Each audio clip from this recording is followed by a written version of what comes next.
So let me introduce, I'm so happy to have back Dr. Walter Dorn. And his full bio is up here, you can read it and excerpt. He's Professor of Defense Studies at the Royal Military College and Canadian Forces College. He's there as the chairman of the CFC's Department of Security and International Affairs. He's also served as co-chair of the Department of Security Studies and Deputy Director for Outreach and Community Development. He chairs something called Canadian Pugwash, which is an organization of physical, life, and social scientists seeking to reduce global threats. But he's also been intimately involved in peacekeeping over the years. He served as District Electoral Officer with the UN Mission in East Timor. He's served with the UN Mission in Ethiopia. He's been with the UN DPKO peacekeeping operations and various times in South America, Africa, Southeast Asia, visiting professionally the Office of Prosecutor at the International Criminal Court in The Hague. I just finished a book on keeping watch, monitoring technology and innovation in UN peace operations. So without further ado, Walt, thank you very much. It's great to have you back.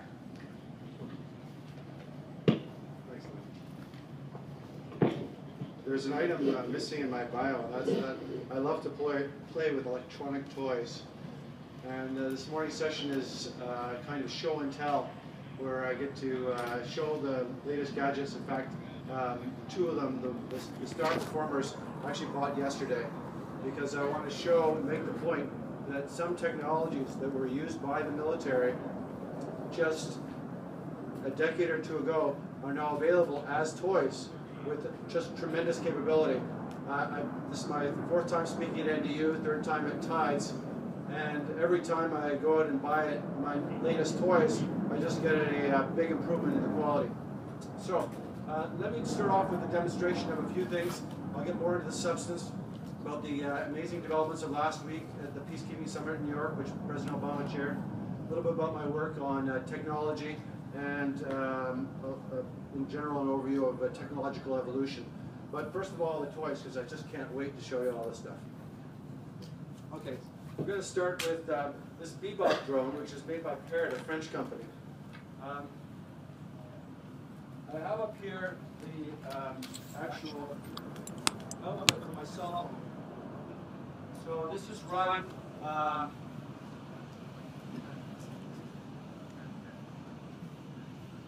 this is run off of my cell phone, which is Samsung S5. And I'm projecting onto the screen there, thanks to my help from Graham earlier.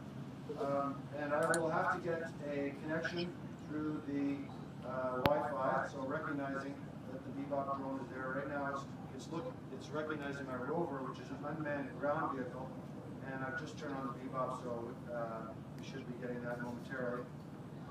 While I'm waiting for that to go, let me illustrate the capabilities of this particular little vehicle. It's got a camera up top here. In fact, why don't I pass this around a little bit? And your face will be coming up on this screen here. But I'll give you an example of how I'm able to rotate up and down among left and right. So this has now got the pan tilt zoom type of capability on this little vehicle. All right, do you want to just put it on the ground so I can just put it down anywhere? That's fine. So what I'll do is put it into a driving mode and have it drive towards you. Oops. Well, not so good on the grass, even though it's. Let's have it. We can steer it by moving the front wheels.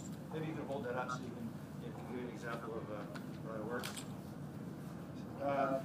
Back wheels are moving, left and right control through here. So what I'll do is actually pass this around so you can actually try controlling yourself. Feel free to play around with it. I like to share my toys. Meanwhile, the Bebop drone is now connected. So I should Bebop drone connected. I'll go to the free flight, which is my app there, which controls the drone. Connected, and I'll launch free flight. Okay, I got license. Okay, so let's take this thing off. And I can control the altitude. I got the wrong buttons. There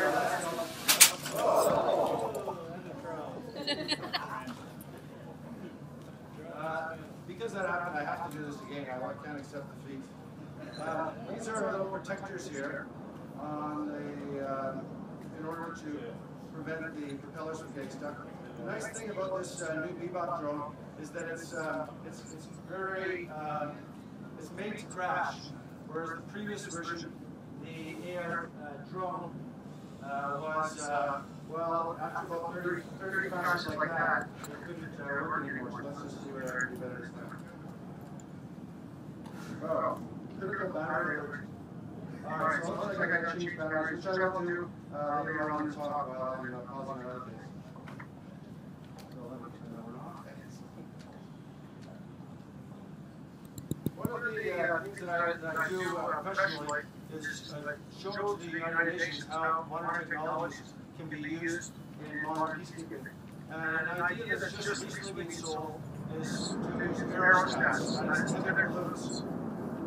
And after several years of kind of lobbying to get this, I finally decided to get my own, which is just a weather balloon attached to a GoPro camera with a homemade type of attachment, which if I feel it, I put it up on the air. GoPros, as you know, are very stable and widely used in sports and are very used to being used roughly. So you can get a sense of how easy it is.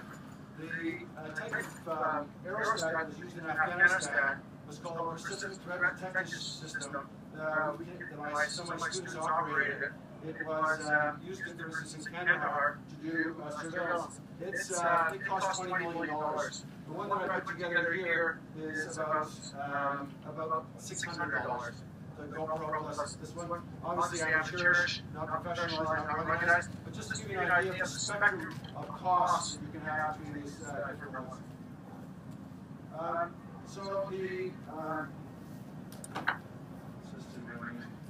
so for communications, quite often in the field, you have a challenge of not having reliable power. In this case, we got some reliable power from companies providing these batteries, but if you're in a field where you can't charge those batteries, you need some other forms of energy production.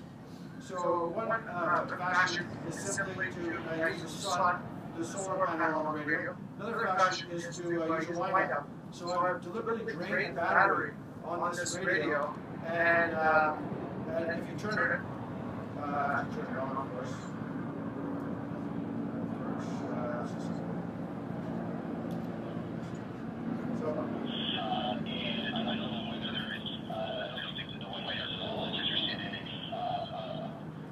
So that's an idea. From 1 second of turning into 30 seconds of radio. That's better around too, although turn down the volume on that area, so I'll be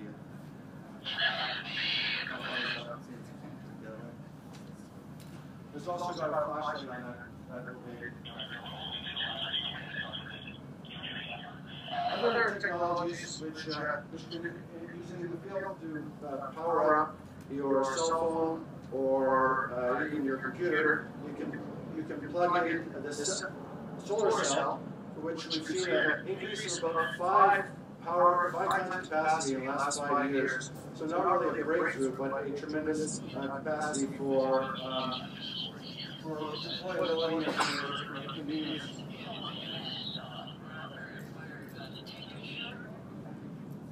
This is a torch or a flashlight, we call it here in North America.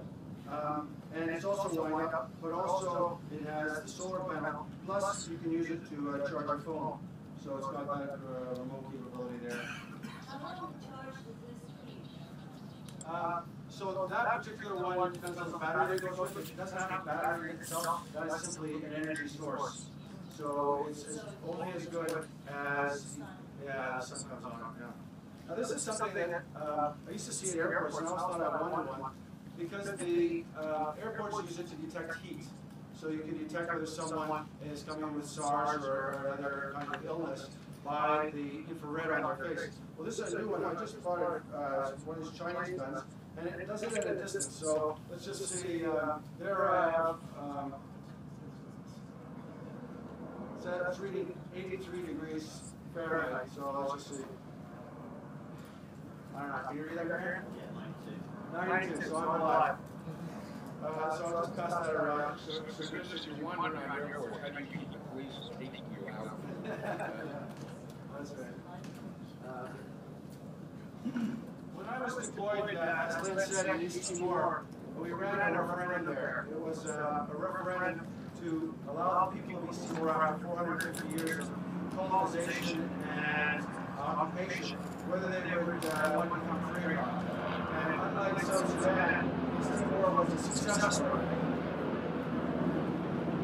When we ran the referendum, we wanted to make sure that people could not vote twice. At the same time, we knew that the militia would target people who voted since they wanted voter suppression, and they were threatening people. In fact, it was a very sad story for me because I lost a member of my team during the reign of terror after the election. But the election went off extremely well, and one of the technologies that we used in the field there was ultraviolet. So this is a ultraviolet device that can be used to look at invisible ink. So we didn't want people to be able to tell whether people had voted, but we want to dip their hand in invisible ink, and then we would shine this ultraviolet light. You can but you can press the button on the right, and you can see the ultraviolet light is coming from the front. And if we had some European bills, because they do some checking through ultraviolet, you'd be able to see what the ultraviolet is like. Then another technology which, when I was first exploring, was we were thinking about in Cyprus, where you have two parties, the Turkish Cypriots, Turkish forces, and the Greek Cypriots.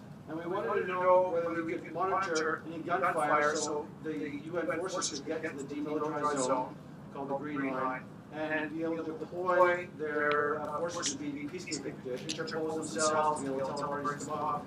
Now, one of the technologies was just a simple acoustic sensor, which we now see on the baby monitor technology. For those of you who use this technology, you have one in your pocket. You have the baby monitor being able to keep track of what this place in your baby, and then it'll buzz when there's some sort of noise. Well, similarly, the applications you can see in the field when you need to detect noise, and things like the rover, which is already passed around, it even has a capacity to talk. So you can send the rover to a place, and you could talk into it and tell the parties, hey, knock it off, or whether it be that conflicting parties with rifles or kids who are fighting in the yard. That rover also has a camera all over it. So the last one is going to be my other vehicle, which actually, amazingly enough, had a good night sense. So you could turn this on at night and had image intensification, so that things you couldn't see with your own eye, you could see with this little device called, well, appropriately called for kids, the Intruder. The other applications I want to show you are available on the cell phone, which is a new world. For instance, I'll give you an example of some of the Galaxy sensors. Well, it's that. So as I'm liking it there, it's telling me it's $315. So I'll just put my hand over it. You can see the light meter on the bottom. It's hard to read the writing for here, but you can measure the number of lux. So a very good infrared intensifier like that will go down to about 0.1 lux. Also gives you the pressure sensor, which we know is measuring the air pressure from the device. Other activities that you can use are seismograph. Now, this is another form of detection. So what you're actually looking there is Fourier transform of a signal and X, Y, Z axis. So you can faintly see three different lines there. You see the top blue line? Well, let's find out what Jackson is. I'll just bang this table, and you'll see that it will measure, like a seismometer, it measures the effects of the vibration. So it's got an accelerometer, which is what the phone uses when you're walking and when you're able to tell direction. The accelerometer. So this is used on the X, Y, Z axis. So I'll just move the phone a little bit, and you'll see on the top there, a little waveform that's created by the accelerometer on that axis. And of course, I move with X, Y, or Z axis, I can get different vibrations. And then the Fourier transform is telling me what the frequencies are and the strengths of the different frequencies. So all of that in a cell phone. Then the last device I like to show you here is just a translator. So let me take some wording. Let's just say this particular poster here says Sustainable Development Goals, and I will place the camera on top there, and we'll start through the translation. Objectif en français. Développement, you'll see the accent aigu on the first E. Or sustainable, let's have a look at whether we can do all three together. How many languages? This one actually do lots of languages, so you just choose it. You have to download them, but that'll give you an example there of German, Portuguese, Russian, Spanish, that sort of thing. And WordLens is available for free. You download in my case in about 15 seconds, so it's a very useful application. What's it called? WordLens. WordLens. It can be very useful when you're traveling and you want to get a sense of the what signs are saying. You can't read them. It's a word-for-word translation, so it's not yet intelligent in terms of getting the words in context. Okay, the last of my demonstrations is actually not going to be me, my good friend Graham Archer, who has the company Synology, who also has a very sophisticated, as he was demonstrating to me this morning, home security system. And in the home security system, I was able to attach all kinds of sensors. So I'll just wait for it to come up. Recognize.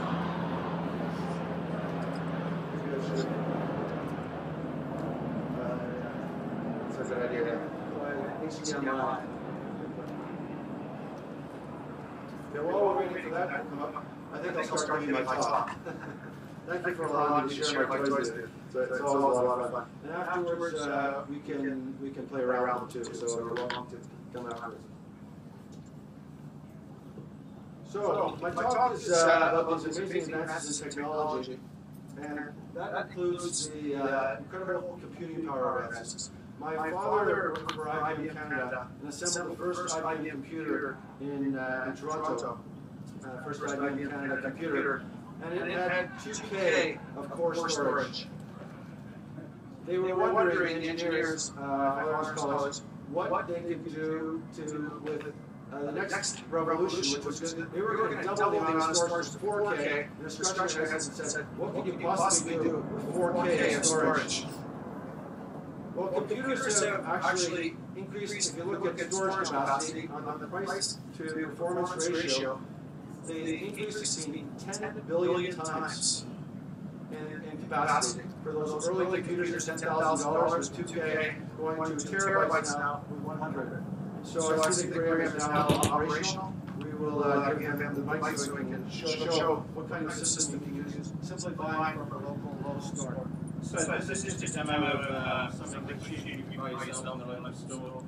Most of you are familiar with alarm systems. Most alarm systems require you to buy something or get somebody to come and install something. But how simple is it to do yourself nowadays? How simple is it to take something which is very simple off-the-shelf technology and plug it in? This is a system which costs somewhere between, depending on what time of day you go to Lowe's to go, because there are different prices at different times. But I bought this for $99. Basically, you plug a device into your router. It has then a bunch of sensors you can plug in. The sensors is an infinite number of sensors. There's no limit to how many sensors you can plug in. And gradually making them. And all I'm doing here is just demonstrating how cheap and how quick you can do this kind of thing nowadays. So you can put range extenders on, you can put window sensors, you can put door sensors, you can put fire alarm sensors, you can put smoke detectors, carbon monoxide sensors. The benefit of that is you plug the stuff in, it auto cook, so you don't have to have any intelligence whatsoever to plug the stuff in. You plug it in. Once you've plugged it in, away you go. You can then connect it to your home computer, which is where you set it up. It's set up over the internet. You then connect it to your cell phone. For example, here I've got it connected to my cell phone. This currently means that I can see whatever is going on inside my house. So So you can see, I don't know if you can see it, but I can see there at 10:05, somebody opened the front door. I can see that from here. I can switch the alarm on and off. If an alert goes off, something happens. I put this in person so our grandkids, I don't want them to get into my swimming pool area. So if one of them opens the swimming pool door, my phone will go off, the alarm will go off in the house, and I know that one of them's traversed into it. Either somebody's forgotten to switch the partial alarm off when they go from point A to point B. Very simple, very cheap technology. The sensors are about $15. If they're selling for $15, it means it probably costs us a couple of bucks to make. So it's the kind of stuff that we can take and think about how we put in. If you're out in a disaster area, protecting things is extremely important. Setting things up quickly is extremely important. Protecting individuals. What's really interesting about this is that you can get like tokens you can put on people. So for example, at the moment, I can see how many people are physically in my house. So with the tokens, there is one person currently at home. I could actually look into that to see who that physically was. Very cheap, very quick technology. This is called Iris. You can have a look at it on the internet.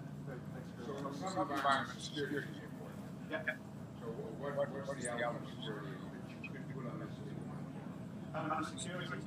Yeah. Cyber security. Okay, well that's an interesting question. So whether something can hack into and break into it. So that's a number of areas. The commercial industry is already very alive to that cyber security issue. It's already doing. We in the military are not the only ones that, the Department of Defense and other areas are not the only ones that think about cyber security. Everybody is now aware of looking at that kind of. So we're talking business hack these things that maybe you're trying to do that. Yes, absolutely. So the evolution of technology, just to give you the sense of how far we've come. When you think of 1991, the first website was created. By the turn of the century, there were 300 million. Now there's 3 billion websites in the world today. Just this amazing evolution. And I asked myself, how we advance in politically. So the area that I work on is peacekeeping, and I look at technologies that we use in the service of peace for operations in Africa, Asia, Haiti, and the areas where the UN has its humanitarian and peace operations. And the technology, the progress in political development is much slower, but still has grown. The early evolution went from a UN capacity for just observation, with boots on the ground. I usually joke the UN military observers are the pair of eyes, the human, mark one human eyeball, sometimes aided by binoculars. And the original forces were just interposed between armies. Then we saw an evolution to the multidimensional operations, which came about after the end of the Cold War. And those operations, they had also a human rights component, humanitarian aid delivery, they had police with the security sector reform, they dealt with prisons, and humanitarian affairs writ large, how to make a population be able to live with its under the means available. And that meant that it had to have a huge evolution in terms of the capacity to monitor, to be able to keep a watch on things. And that's the subject of the book that I wrote, Keeping Watch, was looking at how you can use these modern technologies for surveillance and for monitoring across the broad range, whether you're monitoring a ceasefire, whether you're monitoring elections like I did in East Timor, or you're monitoring the humanitarian aid delivery. And often that involves a revolution in technology with GPS in areas where you don't have a communication system available. So now we have even these modern ones often used by hikers to look at how you can send a signal to the satellite via satellite. Now become very cheap for under $100 a month. So these technologies improve, but how is it even used? Well, it's a mix of both developed and developing countries. So you have such a wide diversity of capacity. And how does the World Organization, how do we as humanity help the rest of humanity with technology? And that's why there's a winning argument here. As technology is cheaper, more user-friendly, there's a new capacity to employ technology in the United Nations. and I've seen it develop over the last 2 years. The bookkeeping watch was picked up by the United Nations, the Assistant Secretary General, and they distributed copies around the UN. They decided that they needed to have a revolution in technology. And so they created an expert panel on technology and innovation in modern peace operations. That panel produced a report called Performance Peacekeeping. It's available at performancepeacekeeping.org. And the recommendations were about 60 recommendations, main recommendations, and there are 40 subsidiary ones. And the UN has adopted that as a model. So then it sought, how do we develop a means by which we can give the peacekeepers the tools that they need to be able to do the humanitarian work in the field? Well, one of the ideas, and I mentioned this at a previous Star Tides talk, was that we need not just troop-contributing countries, not just police-contributing countries, we need technology-contributing countries. And the government, United States is actually the premier country in that area. And last Monday, I'm very pleased to say that the White House issued a statement saying that the U.S. seeks to become a technology-contributing country. So the term is now being adopted by the U.S. government, and they're looking at ways to implement that technology contributions. In his speech to the General Assembly, President Obama said last Monday, on September 28th, so a week from last Monday, that the United States will seek to identify state-of-the-art technologies that can be used by the United Nations. So we have a capacity for a tech CC to be able to make a major contribution in the field through United Nations operations. Hopefully that's an evolution that will continue. Kaz and Graham Bolt are doing work with DOD to be able to find ways and identify the technologies, developing a source book of technology that could be used in ways in which the United States can contribute to these international operations. In fact, UN Peacekeeping now deploys more soldiers in operations than any other body, including the U.S. government, in the field. There are 105,000 uniformed peacekeepers, another 20,000 civilians, in some of the world's biggest conflict areas. And there is an imperative, a humanitarian imperative, to equip those peacekeepers from about 70 countries, 120 countries over a lifetime of peacekeeping, have contributed with the means to be able to do their job properly. And that's why I really welcome the United States ambassador getting another drone to demonstrate some GGI content. I don't know what's on but the humanitarian imperative is to make sure that the people that the world sends, that's UN is our organization, it represents the people of the world, that those people, those peacekeepers, are properly equipped. The U.S. government would send troops into combat or into peace operations, the type of equipment that the UN regularly deploys. And so it's a responsibility of the world as a whole to be able to equip those men and women in uniform who are going out and risking their lives at the forefront of areas that could become sources of terrorism, sources of refugee flows, sources of pandemonium, and critical needs that would call upon the West in much more dire times to provide humanitarian service. By allowing those peacekeepers, 125,000 peacekeepers, to work in the field better, they're able to ward off the negative effects that come from these conflict areas, which then go into become hot zones. This is where the United States, which founded the international organization going back to Woodrow Wilson after the First World War and Franklin Delano Roosevelt after the Second World War, can help make that vision a reality. The United States government doesn't like to put troops into UN operations, and a lot of times the UN doesn't want US troops there because it adds extra targets for those who may want to sabotage the operation or attack the United States through that. But the US can become a tech contributing country. And that's one of the reasons that I'm coming from neighboring Canada, from a sister university, the Canadian Forces College, here to National Defence University, be able to make this plea to the United States, the government, which is now responding to the plea, and to the private companies of the United States in the form of TIDES, and to academia here represented at NU for a technological innovation. Think about how some of these technologies can be used, how this home security system can be used on UN bases, or can be used for patrols that are going further out, with this plug-and-play capability of different types of sensors that you can put in there, and using things like smartphones, which now the peacekeepers from the developing world, from the third world, they're deploying with their own phones will be able to network that to create net-centered peacekeeping.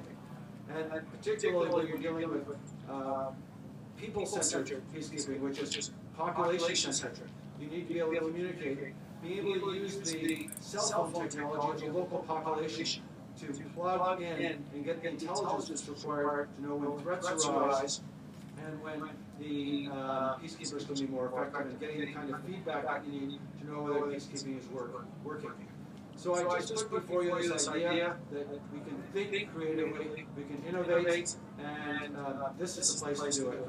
Here at National Defense University, connected with the Department of Defense, here at a place where we have a mixture of private, public partnerships, and among the different people that I've seen around and walked around the booths. So thank you for allowing me time to make my plug, my plea for humanity, that really technology can be used to make peace operations more effective, and the sky is really the limit. Actually, in this case, it's the tent roof for my UAV, but the sky is the limit in terms of our thinking, and I thank you very much for the opportunity to share.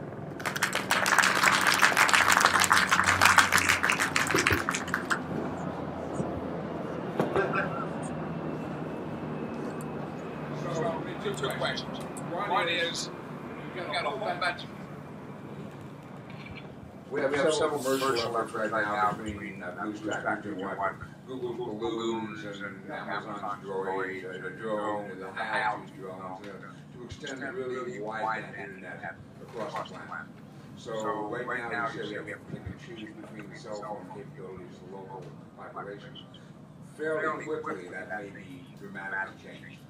So I'm just wondering how, if you try to think through 4 or 5 years ahead of time, how this might change given that global broadband internet.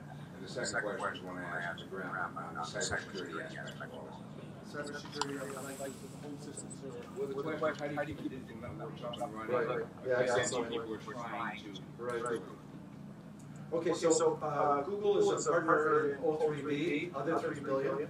So now, roughly 3 billion adults on the planet have access to the internet. They're basically half of the world's adult population. How do you get the other 3 billion? So the network of satellites, which is now able to provide that kind of connectivity, is still rather expensive. But as the technology is further developed, you can see it getting cheaper. It's a little bit like GPS, the original systems were hundreds of dollars. Now we have GPS on our cell phones right now. So as that happens, more and more people will be connected, and there's tremendous potential for both good and bad. On the good side, it can mean that we're a bit more aware.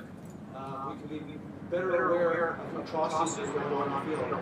If there are massacres happening, as we're seeing now in Syria, we're getting more imagery because the Syrians were tech-savvy in a way that the Rwandans in 1994 didn't have. In fact, if the world had seen more shock in the early stages of the 1994 Rwandan genocide, then there could be greater pressure put on President Clinton, who regretted that he didn't act earlier in Rwanda, be able to prevent the genocide. So this kind of connectivity can help us to be able to know better what's going on in the world. And for the United Nations, which was typically intelligence deficient, I mean, by the way of actionable information, the cell phone revolution helped. And I'll give you an example where they've already started that one. They did the Community Alert Network in the Congo, CAN. And at first they provided cell phones to village leaders, the elders in the villages, and they said, let us know when you are being attacked, or when there are threats that are coming to you. If you know that a militia is going to attack you. And prior to that, in some locations, the peacekeepers were nearby, and all they told the villagers was bang on the pots, so that we can hear you, and we'll come in to try and rescue you from attack. So all the peacekeeping operations from the year 2000 onward, all the operations created since then have had a protection of civilians POC mandate.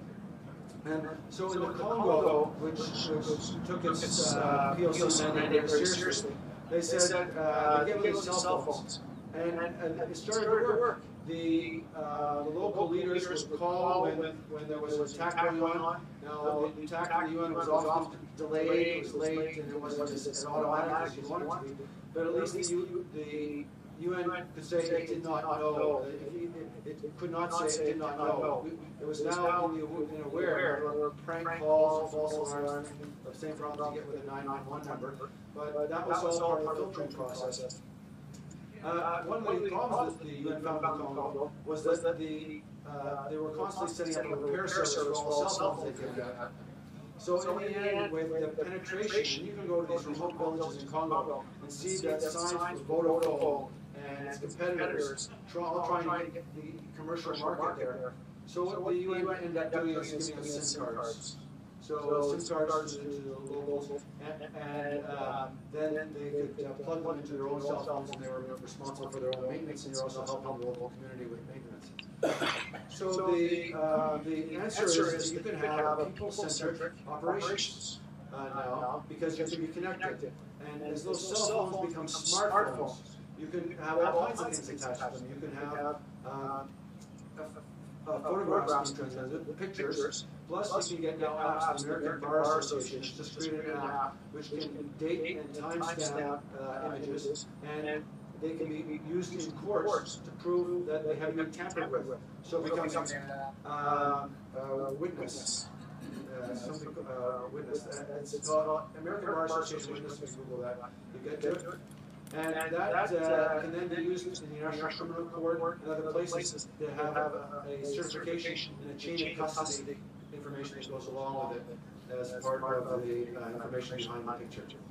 Okay, so that was a rather long answer, but I hope informative on the use of the cell phone revolution. On the cybersecurity, as the UN becomes digital, as we get digital peacekeeping, we need to be extra confident about the security of the system.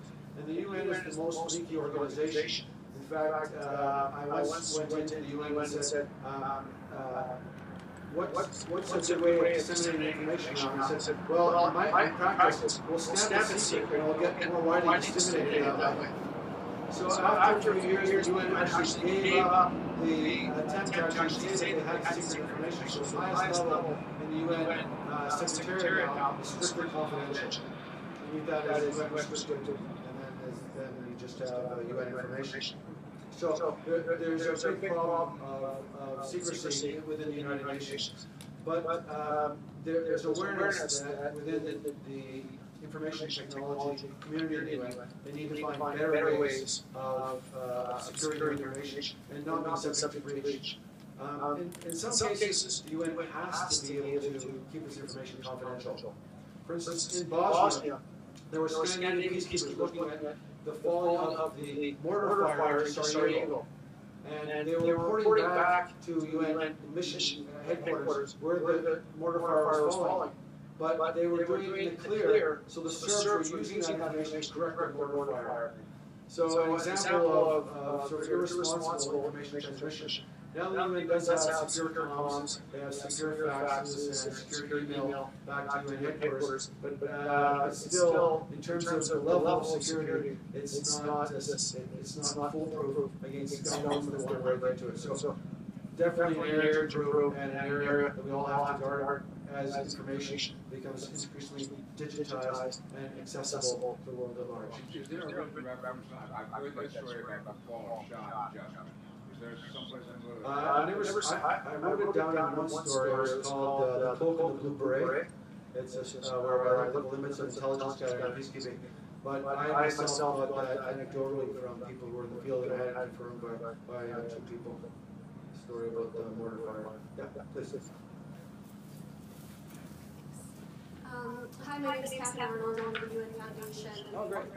are one of the co-leaders for the Safe Access to Fuel and Energy Humanitarian Working Group.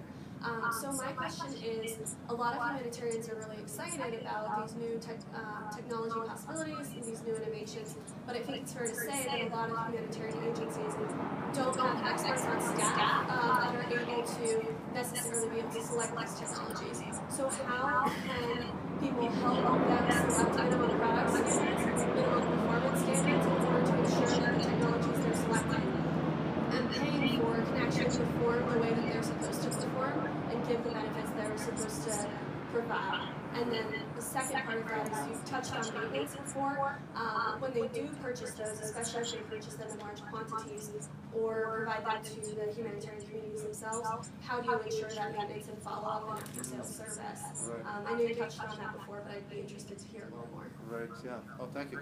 Well, the UN Foundation is doing excellent work. They really supported this latest U.S. initiative to have a Leaders Summit of Peacekeeping, which 40 heads of state came to, chaired by President Obama on September 28th. And there were 40,000 more troops pledged to that. And the U.S. contribution was largely on the technology side. So the UN not only doesn't have a lot of technology, it also doesn't have the capacity to increase the amount of technology because there's no technology center, no people who are expert in surveillance or logistics technologies. What they are pretty good at comms. So their J6 branch, the CITS, Communications Information Technology Service, in the field is actually pretty well developed. They have a world-class system for that, setting up satellite dishes quickly to communicate back to UN headquarters.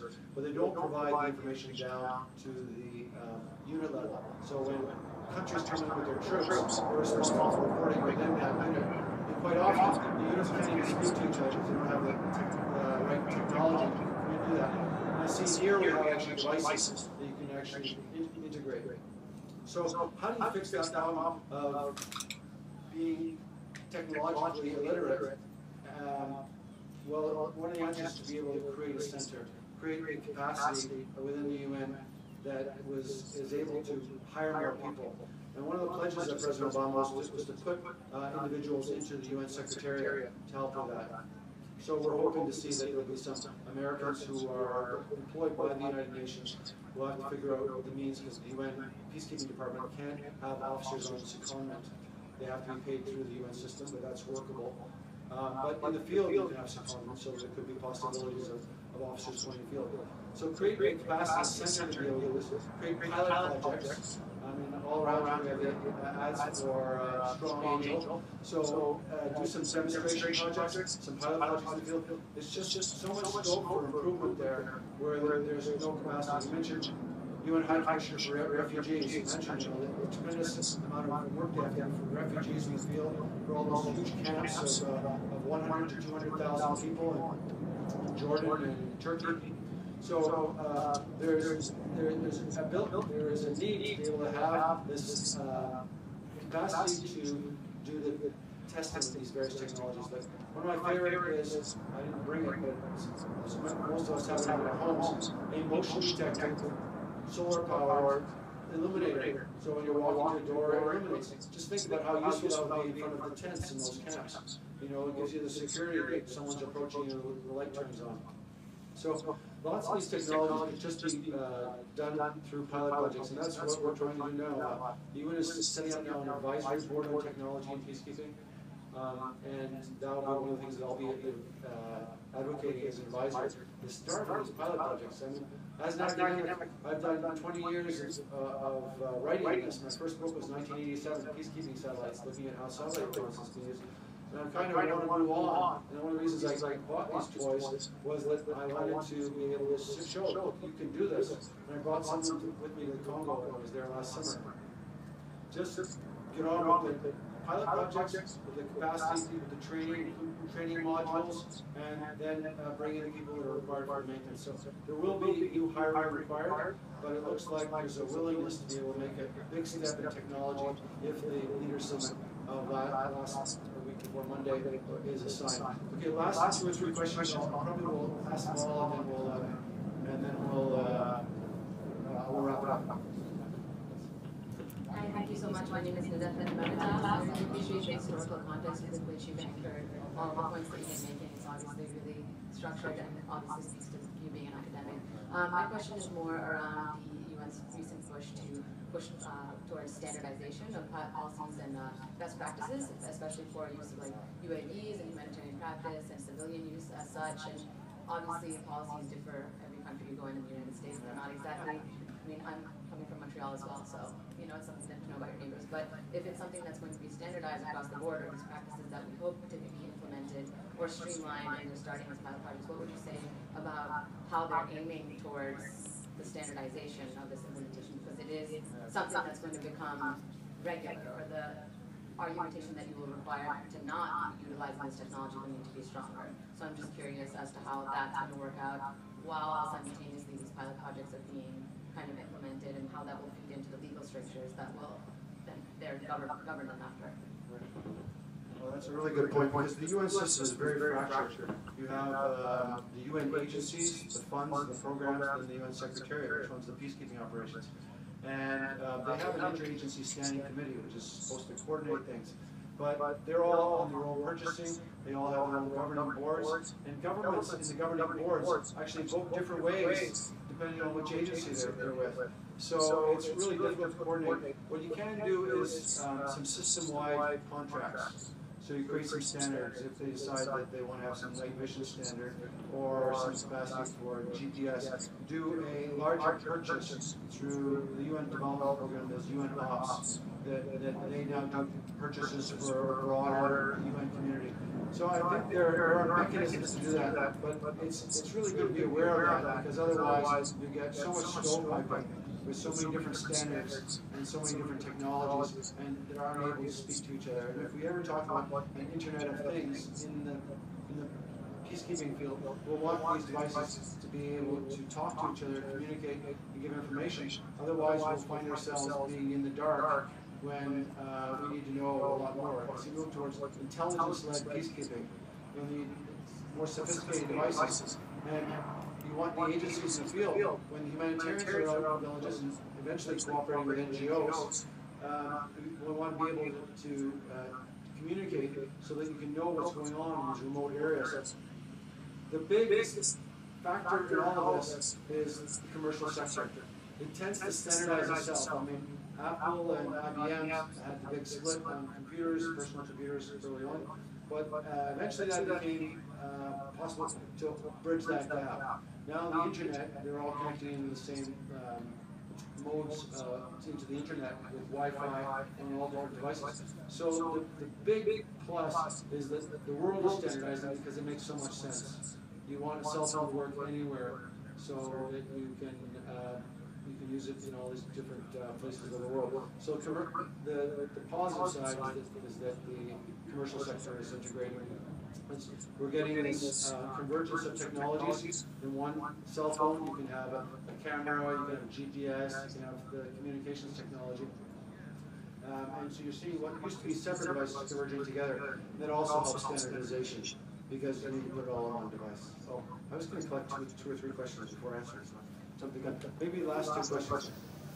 I prefer not to use my phone. Oh, okay, go ahead. One of the things, my name is Ann Russell. I used to work in Haiti with the UN many years ago, with contracts and stuff.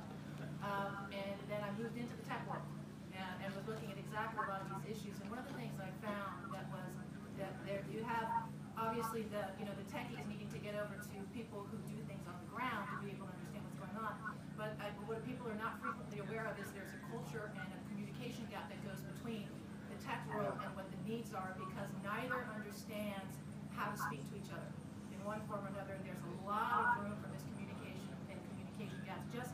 And I'm not talking about a technical level. I'm talking about understanding the processes that form the foundation, whether it's for the UN, USAID, or any of the other organizations where you're on the ground, being able to feed that back in and make sure that whatever is being built up can fit those needs. So, and on the question points, like I do wonder, it's like, so you're collecting this data, and one of the things when I found when I was a human rights observer many years ago was, all right, we're seeing all this stuff, this is great, so, you've got these drones over here, how are we going to have the collection mechanism to be able to fit in, to be able to feed all that data back up to some kind of thing? Obviously, the cloud comes in one form or another, but have you started to look at that problem that we're collecting all this kind of data, whether it's by phones, whether it's by Google balloons, whether it's wherever it's coming from, and being able to put into some kind of concrete ways to make sense out of it? Right. Last question. I was just going to add to that, and that's where it kind of makes it important to select technologies that are open source or have open APIs, because even if they're developed in different lanes, being willing to share and export, you can create those easy translations, and you're not channelized into proprietary solutions. Right. Good. Any other questions before I answer that one? Okay. Good. So, first on the culture. There is a cultural difference between the geeks like me and the humanitarians, which I'm part humanitarian, but there's a resistance. They say it has to be human. Everything has to, we're talking about winning hearts and minds, so it has to have the human touch. And my response to that is there is a danger of going overly technological. But at the same time, technology can help with the human touch. If you can talk to people at a distance, if you can take their picture, if you can send them text messages, that can be extremely useful in population-centric operations. So there has to overcome this technophobia that exists within the humanitarian community. And that leads to the next point, which is about the security. There has to be protections of privacy at the same time. You know, as we're getting more and more information, you have to be reassured that those people who are being interviewed, that that interview will not be disseminated worldwide, particularly like you're a human rights officer and you're interviewing people who were attacked or raped or otherwise there were violations. Then you need to be able to provide that kind of security. So with that needs the extra privacy concerns. And frankly, the UN hasn't come up with privacy policies for its information gathering. And the last point was about information fusion, if I understood correctly. You're getting all this terabytes of information. The UN flew its first drone, its own drone, in December 2013. So it took all those years to be able to get the drone in the field. But then it was getting terabytes of information in a day. So just having the servers to handle all that information and what to do with it. And there's so much wealth of information there if they could only search it. So you're hoping that the hope is that in the information fusion you can get better and better search engines. Not sort of a Google for imagery. So not be able to just find the images that deal with that subject, but be able to search within an imagery, a huge database of images with pattern recognition. So you can say, well, we noticed that kind of rifle in this town. Well, is it that rifle found in the other town? Is it the same militia? Who are they communicating with? Or you're looking at coltan mines in the DRC. You want to be able to do the pattern of life type of activities. That requires a very intense level of data analysis, of pattern recognition. But has the UN started to look at that issue at all? I'd say only superficially. It's a struggle. So the UN, one of the innovations in peacekeeping was in 2006, they determined that every peacekeeping operation would now have a JMAC, which is Charting to Create Intelligence in Peacekeeping. I wrote the first article about intelligence in peacekeeping in 1995, and it was all, people said, well, those don't mix at all. But sure enough, when you're dealing with atrocities, you need intelligence, and even when you're dealing with the humanitarian side, you need the intelligence. So in 2006, they created the Joint Mission Analysis Centers, JMACs, and it brought together the military, which resisted it because they had their own J2 channel, but they were convinced that they had to play, and some missions, they actually gave up the J2 and only had JMACs. Police came into the picture, and the civilian world, including the humanitarians and human rights officers. And so in the JMACs, they have to do that fusion, but they haven't relied on technology beyond Google Earth. When I go to the field and look at the JMACs, it's Google Earth is the most advanced GIS system that they use. And the UN's unit that they use on GIS is called a cartography unit. I mean, that gives you a sense of where they're at. They have not yet used satellite imagery on a real or near real-time basis. So they purchase satellite images, but it's used to make better maps. What we need is to be able to do is be able to download satellite imagery. The Falco UAV that the UN uses in the Congo It's actually connected to rovers, terminals, so people can look at the imagery coming from the UAV. We need a similar sort of capability for satellite imagery for some of the really tense spots in the UN, so that we begin to get actionable information. Okay, quick last point. Yeah, sorry. I think that was a really interesting point, but I'm curious just because there are so many practices from data forensics to all this various use of but use of data to like figure out these alternative ways of solving problems. But the potential to scale the abuse of the information is insane. Yeah. So any one agency, whether it's the UN or not, the ability of them to manipulate data, and that's another point that crowdsourcing is really important. But then you have civilian military priorities clashing, and then you're like, well, what is this information going to be used for? How do you take advantage of all of the civilian technology and cell phones that you were mentioning earlier, but at the same time make sure people's privacy is protected? How do those decisions get made? Isn't it naturally going to be super, super slow for this to be integrated in a way that is building a relationship of trust, where things like data forensics can be trustworthily implemented in a court of law by an agency rather than by individuals who are like timestamping photos and things? I can already see the Snowden for the UN, it's on the WikiLeaks injury would be terrible. But at the same time, it is there. So for really sensitive information, they got to compartmentalize that, obviously. And they do that naturally in missions, but there's just no format for that. A group of people will say, we're only going to share this information among us, and we're only going to keep it on one computer. JMAX, for instance, their server, they have paid informants, for instance, in Haiti. They pay Haitians to inform on gang leaders. And they have a human source manager, and he knows who those people are that are being paid, and only that one person knows. And that information he keeps entirely to himself, so depending on the integrity of that person. And the server is a standalone. It's not connected. There's no wire. There's an air gap between any other computers in that room in MINUSTA headquarters. But to answer the question of the broader challenges, I'll just pick up on one word you used, forensics. So that's where you actually are able to get chain of custody of evidence. And similarly, with all this information, with the metadata, the tags you can put on these things, you can start to see where the information goes. And so you actually use information to be able to prevent the distribution of information, because you get accountability and responsibility with the information as it moves along that picks up who has custody of that.